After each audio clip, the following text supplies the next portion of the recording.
UAE Emirates light this stage up, a bit of infighting, but Tadej Pogacar launches the huge attack at the end of the Galibier. This is stage 4 of the Tour de France, our third GC stage in a matter of 4 stages from Pinerolo to Valois, and we have the Sestriere and Mont Genèvre climbs, very gradual climbing, not too many steep sections, and then the Galibier from the quote-unquote easy side up to 2,600 meters, bonus gate on top. The last 8Ks is where it matters, and when the flag went down, because of the intermediate sprint in the first 20Ks of the stage, there was some commingling of riders like Campenaerts and Van Aert trying to get in the breakaway, as well as Mads Pedersen trying to get up the road to take those intermediate bonus seconds. Pedersen is going for green, dedicated attempt from him and Little Trek, and Alpecin. De Koning did not want him in, with Dillier chasing, then Van der Poel, Trek then doing a lead out uphill with Philipsen just not able to sprint after all that jumping, him coming fourth behind Pedersen, Binney and Coquard, and you could see UAE's plans.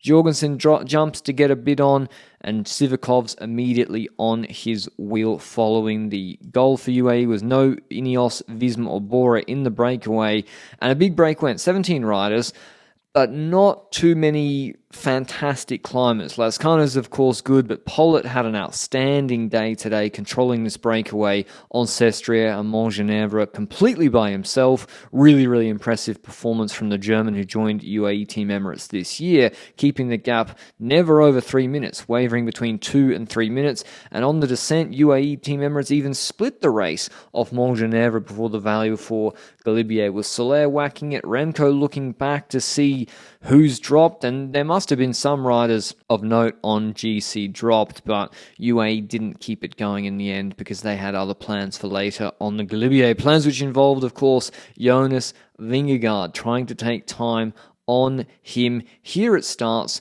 There's a descent offered as well, the descent finish. Pollitt, after pulling for about 3 hours, says he's done. It's time for someone else to take over. Van Aert already dropped at this point when Tim Wellens starts to smash Soler on the wheel. That's going to be the order. This is on the big road, as you can see, into mostly a headwind before they turn right onto the steep section, or steeper section. Here it is, onto the narrow road. It is mostly a headwind. It is only 6% in most parts, but still UAE were going to absolutely drill it and try and break the record. Sivakov goes for 3 minutes, but that's enough to drop Simon Yates and Tom Pidcock. So any GC ambitions for both of them pretty much out the window. But then Sivakov's done. There's a change. Yates is on the radio saying, whose turn is it? Because they've got Yates, Almeida, Ayuso, and we don't really know. I mean, Yates folded into that role on San Luca very quickly, but it's Almeida that actually goes first, starting to pace with 6.7 Ks to go on the Galibier, dropping Carapaz, putting Bernal under pressure.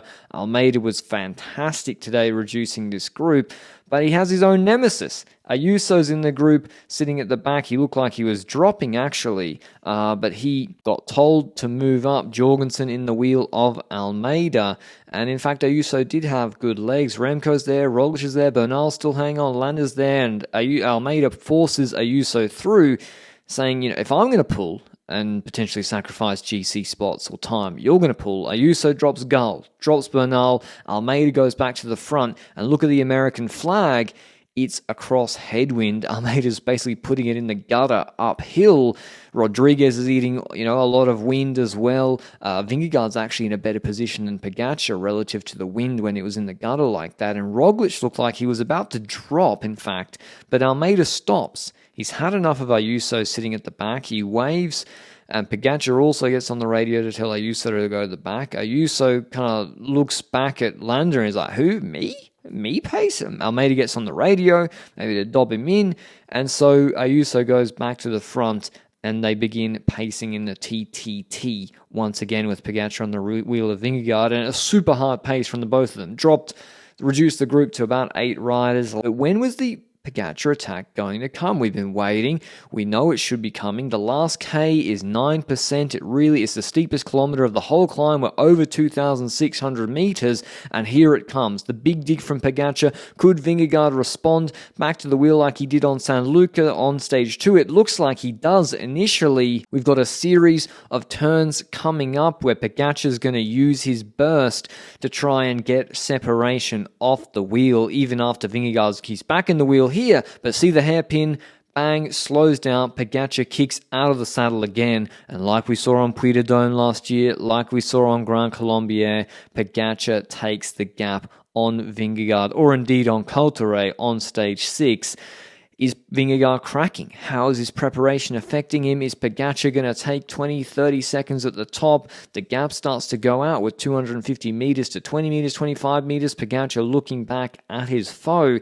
In the end, at the top, the gap was about 9 to 10 seconds to Vingegaard, but one of them looked a lot fresher over the top before the descent started. Pogačar looking really good. The first part of the descent is very, very technical, good for someone like Carlos Rodriguez, who is leading Almeida and Ayuso. Roglic and Landa also came back to that group. That was the third group on the road. In fact, no, sorry, there was Remco in between Vingegaard and that group.